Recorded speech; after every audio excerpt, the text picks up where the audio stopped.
चलिए आगे बढ़ते हैं और बड़ी खबर इस वक्त सामने आ रही है दिल्ली से, जहां एक मंदिर पर वक्फ ने अपना दावा ठोक दिया है। ये बड़ी जानकारी सामने आ रही है। दिल्ली के मंदिर पर वक्फ ने दावा किया है। दिल्ली की बीके दत्त कॉलोनी में स्थित सनातन धर्म मंदिर पर भी वक्फ बोर्ड ने अपना दावा कर दिया और ये कहा है कि यह मंदिर वक्फ बोर्ड की जमीन पर बनी है।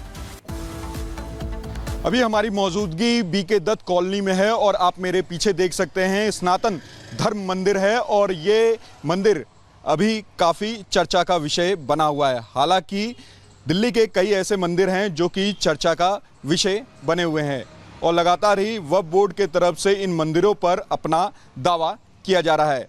अभी हम मंदिर के अंदर प्रवेश कर रहे हैं और मंदिर के अंदर कई सारे देवी देवताओं की यहाँ पर पूजा की जाती है। शिव जी की पूजा की जाती है, हनुमान जी की पूजा की जाती है, माता वैष्णो देवी की पूजा की जाती है, तमाम जितने भी देवी देवता हैं उनकी पूजा की जाती है। लेकिन जो वक्फ बोर्ड के द्वारा लगातार ये कहा जा रहा है कि दिल्ली में कई ऐसे स्थान हैं जो कि वक्फ की प्रॉपर्टी है। हालांकि ये दावे कितने सही हैं और कितने गलत, वो हम मंदिर के जो यहाँ के लोग हैं उन्हीं से हम जानने की कोशिश करते हैं। पहले तो आप अपना नाम बता दीजिए। मैं मदन भूटानी हूँ और यहाँ का सीनियर वाइस प्रेसिडेंट हूँ। अगर मदन जी हम जानकारी लें तो आपने सुना होगा कि वक्फ बोर्ड कई सारे मंदिरों पर अपना दावा कर रहा है। दिल्ली में भी कई मंदिर हैं और इस मंदिर को लेकर के भी, इसकी जगह को लेकर के भी ये दावा वक्फ बोर्ड की तरफ से की जा रही है। आपने भी सुना होगा। आपको कोई ऐसा नोटिस आया वक्फ की तरफ से? हमें वक्फ बोर्ड की तरफ से कोई नोटिस नहीं आया। हमने टीवी के माध्यम से हमारे को ये पता चला कि वक्फ बोर्ड कहता है ये सनातन मंदिर बीके दत्त कॉलोनी की ज़मीन है, हमारी है। ये उनका दावा एकदम झूठा है, खोखला है।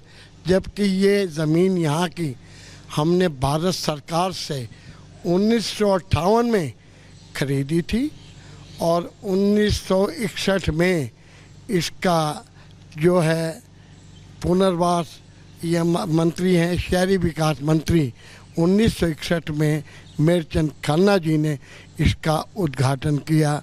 जो पत्थर शिला जिसका उद्घाटन किया था आज भी हमारी दीवार पे लगी हुई है।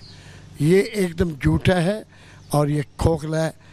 झूठे दावे करते हैं लोगों को भड़काने में ताकि यहाँ पर लोग भड़कते रहें और झगड़े होते रहें। क्यों वक्फ बोर्ड की तरफ से दिल्ली में लगातार ही ये कहा जाता है कि कई मंदिर और कई ऐसी जगह, बस स्टैंड तक को उन्होंने कहा कि वो भी उनकी वक्फ बोर्ड की ज़मीन है। क्यों इस तरह के दावे वक्फ बोर्ड कर रहा है? क्या दिल्ली में सारी ज़मीन वक्फ बोर्ड की है? नहीं, ये सारी दिल्ली अपने उनकी नहीं है। ये झूठे दावे कर रहे हैं।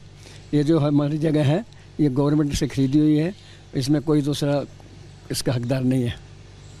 पेपर की बात करें, अगर आपके पास तो पेपर होंगे इसके? हाँ, हमारे पास पेपर है।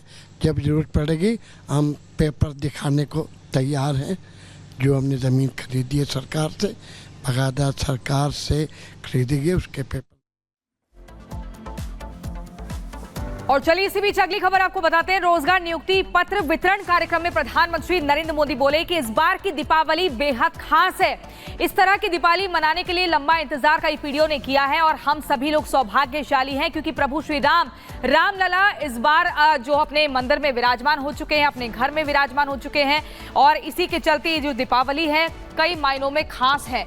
इस दीपावली को हम लोग देखेंगे, साक्षी बनेंगे, सौभाग्यशाली है ये पीढ़ी। रोजगार नियुक्ति पत्र वितरण कार्यक्रम में प्रधानमंत्री नरेंद्र मोदी ने कई महत्वपूर्ण बातों का जिक्र किया। साथ ही कहा कि इस बार की दिवाली बेहद खास है। रामलला विराजमान होने के बाद ये पहली दीपावली है। 500 साल बाद ये दिवाली बेहद खास होने जा रही है। इसी दिवाली के लिए पीढ़ियां गुजर गई, लंबा इंतजार किया, हम सभी बहुत सौभाग्यशाली। पीएम मोदी ने क्या कुछ कहा आपको सुनवाते हैं।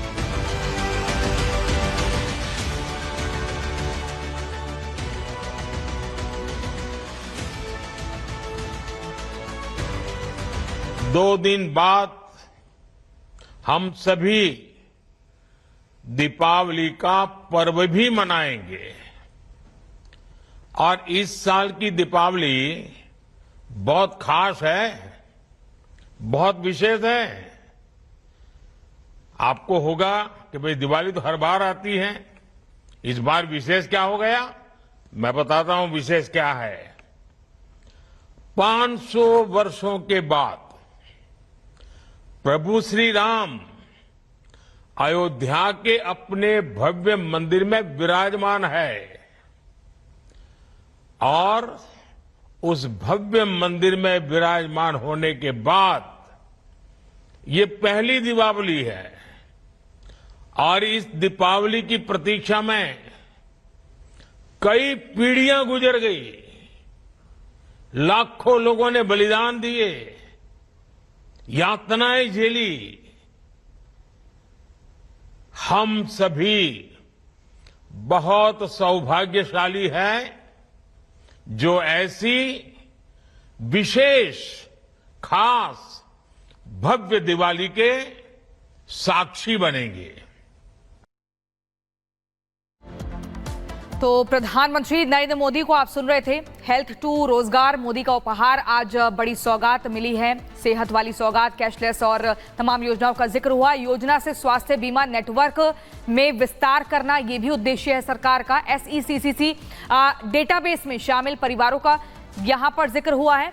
योजना में मुफ्त इलाज के लिए कोई शर्त नहीं है। और इसी खबर पर हमारे संवाददाता राघवेंद्र हमारे साथ जुड़ गए। राघवेंद्र, प्रधानमंत्री नरेंद्र मोदी ने इस बार की दीपावली बेहद खास है, इस बात का जिक्र किया और ये सही भी है। कई पीढ़ियों ने इंतजार किया था कि जब रामलला अपने घर में विराजमान होंगे वो दिवाली बेहद खास होगी। तो ऐसे में अयोध्या में इस बार क्या कुछ खास तैयारियां हैं? बिल्कुल, जिस तरह से प्रधानमंत्री नरेंद्र मोदी ने अयोध्या दीपोत्सव को लेकर या प्राण प्रतिष्ठा को लेकर के जो बयान दिया है, वाकई में जिन लोगों ने संघर्ष किया, जिन महात्माओं ने संघर्ष करते हुए अपनी आहुति दी, आज वो जहां भी होंगे प्रधानमंत्री के इस बयान से वो बहुत ही ज़्यादा संतुष्ट होंगे। क्योंकि कितने संघर्षों के बाद, कितनी यातनाओं के बाद, कितनी कानूनी लड़ाइयाँ लड़ने के बाद भगवान राम का प्राण प्रतिष्ठा 22 जनवरी 2024 को हुआ और प्राण प्रतिष्ठा के बाद पहली बार दीपोत्सव का कार्यक्रम। और उसी तरह से उत्तर प्रदेश की सरकार भी तैयारी कर रही है। मुख्यमंत्री योगी आदित्यनाथ किसी भी तरह की कोर कसर नहीं छोड़ रहे हैं। पूरे अयोध्या को सजाया संवारा जा रहा है। त्रेता युगीन अयोध्या बनाने का वहां पर काम चल रहा है। जैसे भगवान राम कभी पुष्पक विमान से जब श्रीलंका से अयोध्या की ओर वापिस आए थे, विजय हासिल करके माता सीता के साथ, अपने भाई के भ्राता लक्ष्मण के साथ, तो वो दृश्य इस तरह से पुष्पक विमान, बहुत ही बड़े आकार में पुष्पक विमान भी बनाया जा रहा है। 25 लाख लोग राम की पैड़ी पर सरयू घाट पर दीपोत्सव का कार्यक्रम करेंगे, दीप जलाएंगे। 1100 लोग एक साथ में सरयू माता की आरती करेंगे। तो इस तरह का कार्यक्रम है। और राघवेंद्र, हर बार जो है गिनीज वर्ल्ड रिकॉर्ड बनता है। गिनीज की जो टीम है वो बकायदा वहां पर पहुंचती है, उसके बाद उन दियों को गिनने का काम होता है और हर बार एक नया रिकॉर्ड बनकर तैयार होता है। फिलहाल के लिए आपका राघवेंद्र हमारा साथ जुड़ने के लिए बहुत शुक्रिया। तो लगातार दर्शकों को बता रहे हैं कि पीएम मोदी ने किन बातों का जिक्र किया।